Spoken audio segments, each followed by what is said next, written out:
ఎక్కడైనా ల్యాండ్ పై ఇన్వెస్ట్ చేయాలని అనుకుంటున్నారా? అయితే ఫ్యూచర్ సిటీలో ఇప్పుడే ల్యాండ్ తీసి పెట్టుకోండి. పూర్తి వివరాలకు మాకు కాల్ చేయండి. నమస్కారం. కార్తీక పురాణం 12వ రోజు పారాయణలోకి వచ్చాం. వశిష్ఠ మహర్షి చెప్తున్నారు, జనక మహారాజా, కార్తీక మాసంలో చేయవలసిన విధులను, వాటి గొప్పతనాలను, ఆరాధనలను, ఉత్సవాలను, దాన ధర్మాలను అత్యంత గొప్పవని వివరించాను. ఈ నెలలో రోజులన్నీ ఒక రోజుని మించి మరొక రోజు చాలా గొప్పవి. ఈ మాసంలో సోమ మంగళవారాలు చక్కటి ఫలితాలను ఇస్తాయి. కార్తీక శని త్రయోదశి మంగళవారాల కంటే మిక్కిలి ఫలప్రదం. అంటే త్రయోదశి శనివారం కలిసి వస్తే అన్నమాట, అప్పుడప్పుడు కలిసి వస్తుంది కదా. తర్వాత శని త్రయోదశి కంటే కార్తీక పౌర్ణమి అత్యంత ఫలప్రదం. కార్తీక పౌర్ణమి గొప్పది, పాడ్యమి మరీ గొప్పది. పాడ్యమి కంటే గొప్పది ఏకాదశి. కార్తీక ఏకాదశి కంటే ద్వాదశి అనేక రెట్లు ఫలితాన్ని ఇస్తుంది. బహుళ ఏకాదశి రోజున ఉపవాసం ఉండి కార్తీక ద్వాదశి నాడు పారణ చేయటం వల్ల అనేక బ్రాహ్మణ సమారాధనలు చేసిన ఫలితం లభిస్తుంది. అంతేగాక గంగానది ఒడ్డున గ్రహణం వచ్చిన రోజు అనేక వేల మంది బ్రాహ్మణులకు సంతర్పణ చేసిన ఫలితం కూడా సిద్ధిస్తుంది. పుణ్యప్రదమైన తిథులలో చేసే సంతర్పణలు అన్నిటికంటే ద్వాదశి నాడు చేసే సంతర్పణ ఇచ్చే ఫలితం అనంతం. అంటే ఏకాదశి నాడు ఉపవాసం ఉన్నవారికి ద్వాదశి నాడు భోజనం పెడితే అత్యద్భుతమైన ఫలితాన్ని ఇస్తుంది. మనం చాలా ఏకాదశి తిథి కథలలో దీన్ని తెలుసుకుంటాం. క్షీరాబ్ది ద్వాదశి శ్రీమన్నారాయణుడు యోగరి నిద్ర నుంచి లేచే రోజు, ఆయనకు అత్యంత ప్రీతిపాత్రమైన రోజు. ఆ రోజు కనీసం ఒక బ్రాహ్మణునికైనా అన్నదానం చేస్తే విష్ణు సాయుధ్యం లభిస్తుంది. ఆ రోజున చేసే ధనదానం సద్ధర్మదానం అవుతుంది. ఆ రోజున గోదానం చేస్తే ఆ గోవు శరీరంపై ఎన్ని రోమాలు ఉంటాయో అన్ని సంవత్సరాల కాలం స్వర్గాధిపత్యం లభిస్తుంది. అంటే ద్వాదశి నాడు చేయండి అని చెప్తున్నారు. ఈ ద్వాదశి రోజున వస్త్రదానం చేసినా, దీపదానం చేసినా జన్మజన్మాంతరాల్లోని పాపాలు నశిస్తాయి. దక్షిణ తాంబూలాలతో కలిపి యజ్ఞోపవీతాన్ని దానం చేస్తే ఇహపరలోకాలలో సుఖాలు లభిస్తాయి. ఏమి లేదు, యజ్ఞోపవీతం చుట్టలుగా ఉంటుంది కదా, అది ఆ చుట్టని ఒకసారి జంజ మార్చుకోవడం కోసం ఒక బ్రాహ్మణుడికి ఇచ్చినా కూడా సులువు కదండి. ఈ ఉపాయాలన్నీ గోవును దానం చేయాలంటే ఆవు ₹1,00,000 ఉంది, ఇప్పుడు కనీసం 30-40 వేల రూపాయలు పెట్టాలి. అంత ఖరీదు కాకుండా ఇలా కూడా చేయొచ్చు, ఇది కూడా మంచి ఫలితాన్నే ఇస్తుంది అంటున్నారు. తులసిని కానీ సాలగ్రామాన్ని కానీ దానం చేస్తే 4 సముద్రముల చేత చుట్టబడిన భూమినంతటినీ దానం చేసిన ఫలితం లభిస్తుంది. ఈ సాలగ్రామ దానం ఏంటంటే మనం ఎక్కడి నుంచి కొనుక్కొస్తాము, ఎలా ఇస్తాము అని ప్రశ్న వస్తుంది. మన బ్రాహ్మణులు, మన పురోహితులు మన ఇంటికి వచ్చే అయ్యగారినైనా సరే, అయ్యా సాలగ్రామాన్ని తీసుకుని రండి, మేము దానం చేయదలుచుకున్నామంటే సాంగంగా వారే సాలగ్రామాన్ని తెచ్చి దక్షిణతో సహా దానం చేయిస్తారు. దానికి ప్రత్యేకమైన విధులు ఉంటాయి, అలా చేయొచ్చు. తులసిని దానం చేయటం, చిన్న తులసి చెట్టు బొట్టు పెట్టి తాంబూలంలాగా పెట్టేసి ఇచ్చేసేయచ్చు. బ్రాహ్మణుడికి ఇవ్వచ్చు, ముత్తైదువుకి ఇవ్వచ్చు, చక్కటి ఫలితాన్ని ఇస్తుందట. తర్వాత రాజర్షి, దీనికి సంబంధించిన ఒక ఇతిహాసాన్ని వినిపిస్తాను, సావధాన మనస్సుతో విను. పావన గోదావరి నదీ తీరంలో దయాదాక్షిణ్యాలు లేని, యుక్తాయుక్తాలని అస్సలు పాటించని కఠినాత్ముడైన ఒక వైశ్యుడు ఉండేవాడు. దురాచారపరుడైన ఆ వైశ్యుడు పొరుగురులోని ఒక బ్రాహ్మణుడికి డబ్బుని అప్పుగా ఇచ్చాడు. చెప్పిన సమయానికి బ్రాహ్మణుడు ఆ ధనాన్ని చెల్లించలేకపోయాడు. అయితే ఆ వైశ్యుడు అతని వద్దకు వెళ్ళి ధనం ఇమ్మని, తనకి వెనక్కి తిరిగి ఇచ్చేయమని నిర్బంధించాడు. ఆ బ్రాహ్మణుడు మరికొంతకాలం గడువు ఇవ్వమని అడిగాడు. అప్పు తీర్చని వాడు కల్పాంతం వరకు నరకంలో పడి కొట్టుకుంటాడు కనుక జంతువుగా అయినా పుట్టి నీ అప్పు తీరుస్తానని అన్నాడు. మాటకి అన్నాడనమాట. అప్పు తీర్చకపోతే కల్పాంతం వరకు అయినా నరకంలో పడతాము, కాబట్టి ఎలాగోలా పుట్టి అప్పు తీరుస్తానని చెప్పాడు. ఆ మాటలకి కోపగించుకున్న వైశ్యుడు, ఈ జన్మలో నా రుణం తీర్చవు కానీ మరుసటి జన్మలో తీరుస్తానంటావా అని ఈసడిస్తూ కోపంతో బ్రాహ్మణుడికి మీదకి కత్తి విసిరాడట, ఉద్రేకాన్ని అణుచుకోలేక. అయితే ఆ కత్తి తగిలిన బ్రాహ్మణుడు మరణించాడు. ఇది జరిగిన దానికి తనని రాజభటులు పట్టుకుంటారేమోనని భయపడి వైశ్యుడు తన ఊరికి పారిపోయాడు. కాలం గడిచిపోయింది. ఆయుర్దాయం తీరిపోయాక వైశ్యుడు మరణించాడు. యమభటులు వచ్చి ఆ వైశ్యుడిని నరకగూపంలో పడేసి చిత్రహింసలు పెడుతున్నారట. కఠినాత్ముడైన వైశ్యుడికి ధర్మవీరుడనే దయామయుడైన కుమారుడున్నాడు. అయితే ఈ ధర్మవీరుడు తండ్రి వలె కాక దాన ధర్మాలు చేస్తూ బీదసాదల్ని ఆదరిస్తూ మంచి పేరు తెచ్చుకున్నాడు. త్రిలోక సంచారం చేస్తున్న నారదుడు ఒకరోజు ధర్మవీరుని గ్రామానికి వచ్చి అతని ఇంటికి వచ్చాడు. ఈ వీరుడు నారదుడికి నమస్కరించి, మునిచంద్ర, మీ రాకతో నా జన్మ పావనమైంది.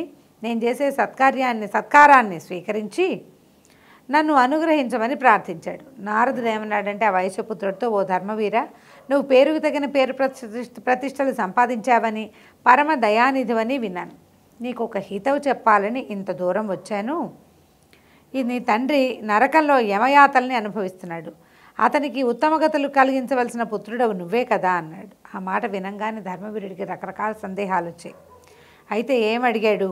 ధర్మవీర, అంతటి పాపాత్ముడికి నీ వలన మేలు ఎలా కలుగుతుంది? తండ్రికి పితరులకు ఏం చేస్తారండి? సాధారణంగా భూలోకంలో ఉన్నవాళ్ళు వాళ్ళ తిథి నాడు తర్పణాలు విడుస్తారు, అమావాస్య నాడు లేకపోతే సంక్రమణాలప్పుడు ఏ గ్రహణ సమయాల్లో అయినా తర్పణం విడుస్తారు, అంతే కదా ఎవరైనా చేసేది. అంతకంటే మా తండ్రికి మేలు కలిగే పని నేనేం చేయగలను అని నువ్వు ఆలోచించొద్దు నాయన. ఇది కార్తీక మాసము, ఈ మాసంలో ద్వాదశి నాడు సాలగ్రామాన్ని దానం చేయి, నీ తండ్రికి నరక బాధలు తప్పుతాయి. అంటే కార్తీకంలో చేసే దానాల వల్ల పితరులకి మోక్షం లభిస్తుంది అని చెప్తున్నారు. ద్వాదశులు అంటే 2 ద్వాదశులు వస్తాయి కదా, 2 ద్వాదశుల్లో ఎప్పుడు కుదిరితే అప్పుడు సాలగ్రామ దానం చేసుకోవచ్చు. దీనివల్ల మన తాత తండ్రులు మా పితృలోకాల నుంచి పైకి వెళ్ళిపోతారంటే మోక్ష మార్గాన్నిలోకి ప్రవేశిస్తారనమాట. అప్పుడు ధర్మవీరుడు చేతులు జోడించి నమస్కరించి, ఓ నారదమునీంద్ర, గోవులో, భూములో, అన్నవస్త్రాలో, పువ్వులో, నువ్వులో, బంగారమో దానం చేస్తే పుణ్యం లభిస్తుందంటారు. మరి సాలగ్రామ శీలను దానం చేస్తే అంత మంచి ఫలితం లభిస్తుందంటారా? అదేమైనా ఆకలి తీరుస్తుందా, ఆర్తిని తీరుస్తుందా అని ప్రశ్నించాడు. నారద మహర్షి ఎన్ని విధాలు చెప్పినా ధర్మవీరుడికి అది నచ్చల. ఎందుకంటే సాలగ్రామం అనేది శిల. ఈ శిలాస్వరూపాన్ని దానం చేస్తే ఏమవుతుంది? పండు దానం చేస్తే ఎవరి దానం చేస్తామో విప్రుడు తింటాడు. ఓ యజ్ఞోపవీతం దానం చేస్తే అతడు దాన్ని ధరిస్తాడు. తులసిని దానం చేస్తే పూజ అయినా చేసుకుంటాడు. గోదానం చేస్తే గోవుతో అతను ఉద్ధరించబడతాడు ఎంతో కొంత. వస్త్రదానం చేస్తే వస్త్రం ఉపయోగపడుతుంది. సాలగ్రామ శిలాస్వరూపం ఏ రకంగా ఒక బ్రాహ్మణుడికి ఉపయోగపడుతుంది? దానివల్ల ప్రయోజనం లేదని ధర్మాచారపరుడైనటువంటి ధర్మవీరుడికి ఇలాంటి సందేహం వచ్చి నారద మహాముని పనిగట్టుకుని తన ఇంటికి వచ్చి మంచి చెప్పినా కూడా అతను సూతరాము వినలేదు, నిరాకరించాడట దానికి. ఇప్పటి వరకు నేను ఎన్నో దానాలు చేశాను, వాటిలో దేనివల్ల నా తండ్రికి బాధలు తొలగిపోవాలి. ఇప్పుడు మీరు చెప్పేదాన్ని బట్టి చూస్తే మా తండ్రి ఇంకా నరకంలో బాధలు పడుతూనే ఉన్నాడు. ఇన్ని దానాలు చేసినా అవనిది ఈ రాతి వల్ల తీరుతాయన్న మాటను నేను నమ్మలేకపోతున్నాను అన్నాడు. ఇక చేసేది లేక నారదుడు, మరి వినాశకాలే విపరీత బుద్ధి, వీడి తండ్రికి ఉద్ధరించబడే లక్షణం లేదు కాబట్టి వీడికి నా మాట నచ్చట్లేదు అనుకుని ఆయన దారిని ఆయన వెళ్ళిపోయాడట. ఆయుర్దాయం తీరటంతో ధర్మవీరుడు మరణించాడు. సమర్థత, సంపద, దానం చేసే స్వభావం ఉండి కూడా ధర్మవీరుడు నారదుడు చెప్పిన మాటలను నిర్లక్ష్యం చేశాడు. సాలగ్రామ దానాన్ని తిరస్కరించాడు. ఆ కారణం చేత ధర్మవీరుడు శరీరం వదిలిన తర్వాత పులి, కోతి, పందులుగా అనేక జన్మలెత్తి చివరికి ఒక సద్బ్రాహ్మణుని ఇంటి యందు స్త్రీగా జన్మించాడట. యవనవతి అయిన ఆ కుమార్తెకు తండ్రి వివాహం చేశాడు. కానీ వెంటనే ఆ వరుడు మరణించడంతో ఆమెకి వైధవ్యం సంప్రాప్తమైంది. తండ్రి ఆమెను గురించి ఆలోచించి ఊహించి మనోని ఉన్నేత్రంతో చూసి సాలగ్రామాన్ని దానం చేయటానికి నిరాకరించినందువల్లే ఇప్పుడు కుమార్తెకి ఈ ఆపద సంభవించిందని తెలుసుకున్నాడు. వెంటనే కార్తీక సోమవారం నాడు కుమార్తె చేత కార్తీక వ్రతం చేయించి సాలగ్రామాన్ని దానం చేయించాడు. ఉత్తమమైన ఆ దానం వల్ల ఆమె పూర్వజన్మలో చేసిన దోషం తీరిపోయింది. ఆమె భర్త మళ్ళీ బ్రతికాడు. ఆమె తండ్రి పూర్వజన్మలోని నరక బాధల నుంచి విముక్తి పొందాడు. ఆ తర్వాత ధర్మవీరుడు ఒక సద్బ్రాహ్మణుని ఇంట కుమారుడై పుట్టాడు. ప్రతి కార్తీక మాసంలోనూ నిష్ఠాగరిష్ఠుడై సాలగ్రామ దానం చేస్తూ పుణ్యసంపన్నుడై చివరికి ముక్తిని పొందాడు అని చెప్పాడు. యోగ్యత, అర్హత, అవకాశము ఉన్నప్పుడు వచ్చినప్పుడు వాటిని సద్వినియోగం చేసుకోవాలి. పెద్దల హితవును ఎప్పుడూ తిరస్కరించకూడదు. వక్త శ్రోతాచ దుర్లభ, అప్రియస్యతు పథ్యస్య వక్త శ్రోతాచ దుర్లభ అని చెప్తారు. అప్రియము, పథ్యము మనకి నచ్చదు కానీ మనకి చాలా మంచిది అయిన వాక్యాలు చెప్పేవాడు ఎవ్వరూ దొరకరండి లోకంలో. అలాగే అప్రియము, ఉపయోగపడేది అయినటువంటి మాట వినే శ్రోత కూడా ఉండడు. వినం మనకు నచ్చలేదు, అది మనకు మంచిదే కానీ మనం చెయ్యం. మనం చేయకూడదు అనిపిస్తుంది, మనకు నచ్చలేదు కదా. అది మనకు మంచి అయినా సరే, మంచి అయితే మాత్రం నేను ఎందుకు చేయాలి అనిపిస్తుంది, నాకు నచ్చలేదు. ఈ నచ్చకపోవటం అనే దానికి పట్టం కడతాం మనం. వీడికి నచ్చదేమోనని భయపడి చాలామంది మంచి మాటలు మనకి చెప్పరు. కానీ ఎవరైనా ఒక వక్త ఇలాగ మనకి నచ్చని మంచి మాటని కనుక చెప్తే తప్పకుండా తీసుకోవాలట. తీసుకుని ఉంటే విని అదిగో చెప్పేవాడు దొరికినా వినేవాడు దొరకడం మరీ దుర్లభం అని మనకి అర్థమయ్యేలాగా చెప్తుంది ధర్మవీరుడి కథ. ఇతను దాన ధర్మాలు చేసేవాడు, సంపద ఉంది, సద్బుద్ధి కలిగినవాడు. సాక్షాత్తు నారద మహామునే వచ్చి చెప్పినా కూడా చేయవలసిన క్రియ చేయక చివరికి ఎన్నో జన్మలు దుష్కరమైన జన్మల్ని పొంది స్త్రీ జన్మలో అతనికి మోక్షం లభించింది.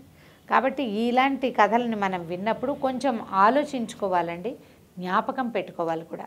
దీంతో 12వ అధ్యాయం పూర్తయింది. రేపు ఉదయం 13వ అధ్యాయంతో మళ్ళీ కలుసుకుందాం. నమస్కారం.